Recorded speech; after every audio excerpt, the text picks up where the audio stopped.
Dear students, English compulsory 12th हमने अपनी 3 poem complete कर ली। बॉयज सॉन्ग, द हॉप और एक थी नोबल नेचर। तीनों के क्वेश्चन आंसर कंप्लीट हो गए हमारे। नेक्स्ट पोएम है हमारी विलियम शेक्सपियर की और वो है आपकी द 7 एजेस ऑफ मैन, आदमी की 7 अवस्थाएं। इसमें 7 अवस्थाओं का क्या किया है, वर्णन किया है। मैं आपको बता दूं, ये जो पोएम है द 7 एजेस ऑफ मैन, ये एक बहुत ही प्रसिद्ध ड्रामा विलियम शेक्सपियर का, और वो है आपका As You Like It. As You Like It से ली गई है। इसमें एक पात्र है जिसका नाम है जैक्स। जिसका नाम क्या है, जैक्स नामक एक पात्र है। ठीक है, जो पात्र इस पोएम को कंप्लीटली बोलता है। वो बता रहा है नाटक में कि एक व्यक्ति की कितनी अवस्थाएं होती हैं, 7 अवस्थाएं।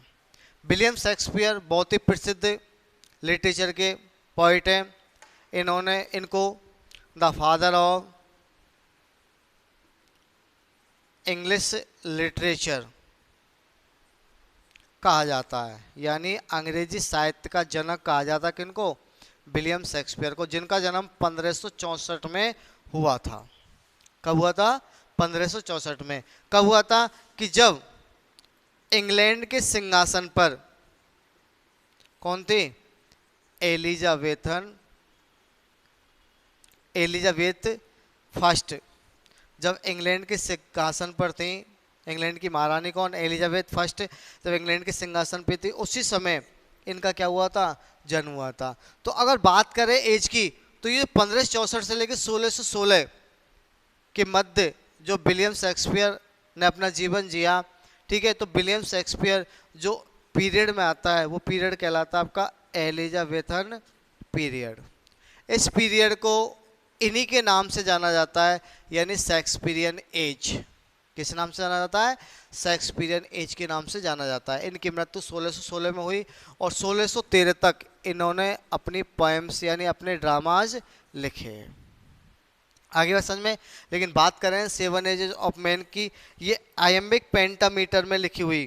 किस में लिखी हुई?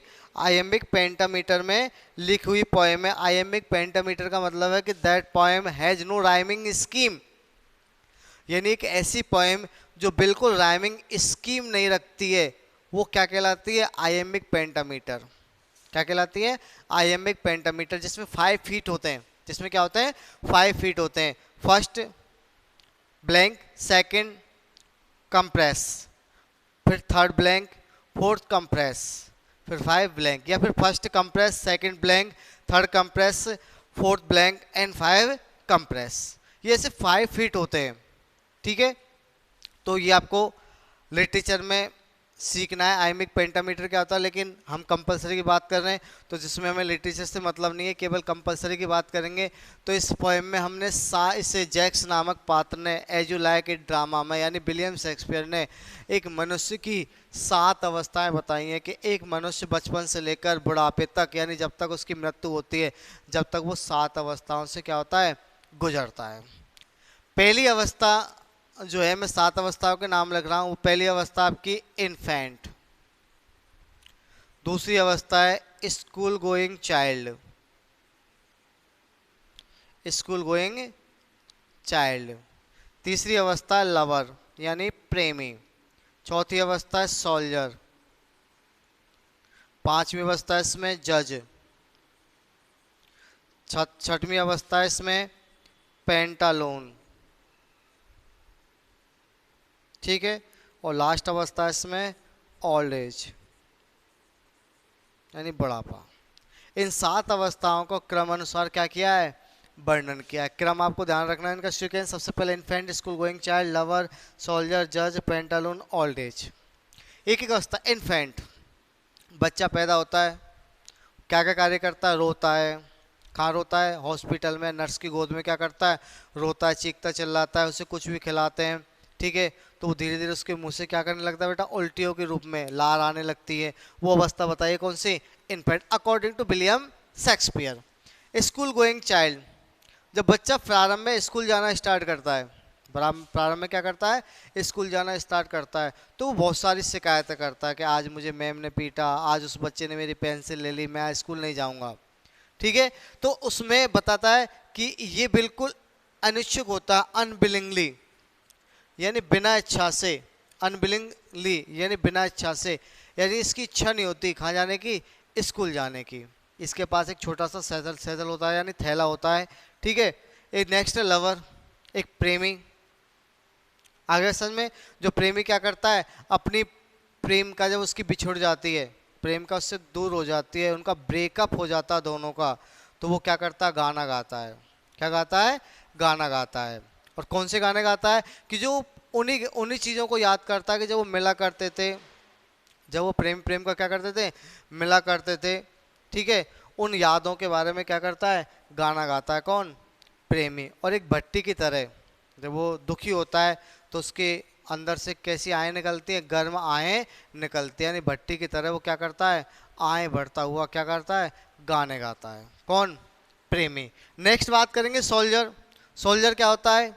एक अच्छी स्टेज होती है सोल्जर की। वो क्या करता है? एक शपथ लेता है। क्या लेता है? कि शपथ लेता है। अकॉर्डिंग टू विलियम शेक्सपियर के वो क्या लेता है? कि शपथ लेता है। आगे बात समझ में, कि वो क्या करेगा? रक्षा करेगा। हमेशा आतुर होता है और अपने छोटी सी रेपुटेशन के लिए, बबल रेपुटेशन करता है, बुलबुलों की भांति एक प्रतिष्ठा के लिए, यानी तोप के मुंह पे भी, यानी काल का ग्रास बनने के लिए भी क्या हो जाता है? तैयार हो जाता है। कौन? अपनी अवस्था में कौन? सोल्जर। बात करेंगे जज की। तो जज को एक में रिश्वतखोर बताया गया है। वो रिश्वत खा खा के इतना मोटा हो गया, उसका जो पेट है, बैली है, वो कैसा हो गया? गोल मटोल सुंदर सा पेट हो गया है। इसमें बताया कि कैपन्स लाइन, यानी मुर्गे का मांस, यानी मुर्गे का चिकन खा खा के वो क्या हो गया है? मोटा हो गया है। इसमें रिश्वत आया क्योंकि इंग्लैंड में उस समय क्या होता था कि जज को रिश्वत देने के लिए मनी का प्रयोग नहीं करते थे, उस पर घर पे पार्टी की यानी दावत देते थे और उसे एक ताज़ा चूजे का या मुर्गे का क्या खिलाते थे? मांस खिलाते थे, उसे मीट यानी चिकन खिलाते थे, जिससे वो रिश्वत खा खा क्या हो गया है? मोटा हो गया है। बहुत सारी कहावतें रखता है क्योंकि जज है, वो जजमेंट देने वाला होता है, तो बहुत सारी कहावतें होती हैं, उसकी कठोर आंखें होती हैं, ये इसमें बताया गया है। नेक्स्ट बात करेंगे पेंटालून। पेंटालून का मतलब है वही तारक मेहता का उल्टा चश्मा में अपने जेठालाल के पिताजी, जो ढीला ढाला क्या पहनते हैं? कुर्ता पहनते हैं, बगल में क्या रखते हैं? थैला रखते हैं, बिल्कुल पतले हो जाते हैं, कम सुनाई देता है, कम दिखाई देता है। एक नाक के ऊपर क्या पहनते हैं? एक चश्मा पहनते हैं। क्या पहनते हैं? नाक के ऊपर चश्मा पहनते हैं। जो उनकी अवस्था होती है वो सामने वालों के लिए कैसी लगती है? पेंटालून जैसी, अजीब प्रकार की। कैसी अवस्था लगती है? अजीब प्रकार की। और लास्ट जो एज होती है आपकी, ओल्ड एज। लास्ट जो एज है कौन सी आपकी? ओल्ड एज, ठीक है। इसमें व्यक्ति ना तो दांत होते हैं, ना उसे दिखाई देता है, ना उसे सुनाई देता है, ना वो किसी का स्वाद प्राप्त कर पाता है, यानी हम कह सकते हैं सेकंड चाइल्डनेस, यानी दूसरा बचपन। इसमें 7 अवस्थाएं बताई गई हैं। किसमें? इस पोएम में। तो पहली चीज बताई गई इसमें कि ऑल द वर्ल्ड्स स्टेज, यानी जो पूरा संसार है, क्या बताएगा इसमें? कि पूरा जो संसार है वो क्या है? कि स्टेज है। सभी मनुष्य इस संसार में रहने वाले वो क्या है? कलाकार हैं। वो आते हैं, अपना अभिनय करते हैं विभिन्न प्रकार के, और इस संसार से चले जाते हैं। जिसमें पहला पार्ट जो निभाता है वो किसका निभाता है? इन्फेंट का निभाया जाता है। वो क्या करता है? इन्फेंट म्याउलिंग एंड पकिंग करता है, यानी रोता है, चीखता चिल्लाता है, उल्टियाँ करता है। किसमें? नर्सेज आर्मी यानी नर्स की, यानी एक दाई की किसमें? गोद में क्या करता है? उल्टियाँ करता है, चीखता चिल्लाता है। दूसरा है school boy, school boy, school going boy, यानी विनिंग विनिंग स्कूल बॉय, यानी विद्यालय जाने वाला, शिकायत करने वाला लड़का, ठीक है। जिसके पास क्या होता है? लाइक विद हिज सैचल, यानी अपने थैले के एक छोटे से बस्ते के साथ क्या करता है? रैंकर, नायक स्नेक है, घोंगे की तरह रेंगता हुआ क्या करता है, इच्छा से विद्यालय जाता है। घर वाले भेजते लेकिन उसकी इच्छा नहीं होती कि वो कहाँ जाए, विद्यालय जाए। नेक्स्ट बात का, हाँ इसके बाद में बात आती है किसकी, लवर की। लवर क्या करता है, आए बढ़ता है जब उसकी प्रेमिका उसे छोड़कर चली जाती है, तो वो बेचारा क्या हो जाता है, दुखी हो जाता है, और दुख में क्या गाता है, गाने गाता है। नेक्स्ट अवस्था सोल्जर की, जिसमें क्या होता है कि अपनी प्रतिष्ठा प्राप्त करने के लिए, क्या प्राप्त करने के लिए, अपनी प्रतिष्ठा, कैसी, बबल रेपुटेशन, यानी बुलबुले जैसी प्रतिष्ठा प्राप्त करने के लिए वो क्या करता है, यानी काल का ग्रास बनने के लिए भी क्या हो जाता है, तैयार हो जाता है। नेक्स्ट जज, जो रिश्वत खा खा कर क्या हो गया है, मोटा हो गया है, उसकी आंखें कैसी हो गई हैं, कठोर हो गई हैं। और नेक्स्ट है पेंटालून, जिसकी नाक पर क्या है, चश्मे हैं, ढीले ढाले कपड़े पहनता है। ठीक है, जवानी के जो उसके कपड़े थे जो बिल्कुल फिट आते थे, वो अब बिल्कुल कैसे हो गए हैं, बिल्कुल ढीले हो गए हैं। कैसे हो गए हैं, ढीले हो गए हैं। और लास्ट में व्यक्ति क्या हो जाता है, बिल्कुल ऐसा व्यक्ति हो जाता है कि ना तो वो देख सकता है ना सुन सकता है। Sans teeth, sans eyes, sans taste, without teeth, बिना दांतों का, सेंस यानी विदाउट आइज, बिना आंखों वाला, विदाउट टेस्ट और बिना स्वाद वाला हो जाता है। विस्तार से हम नेक्स्ट वीडियो में पढ़ेंगे इस पोएम को। Thank you, take care, bye.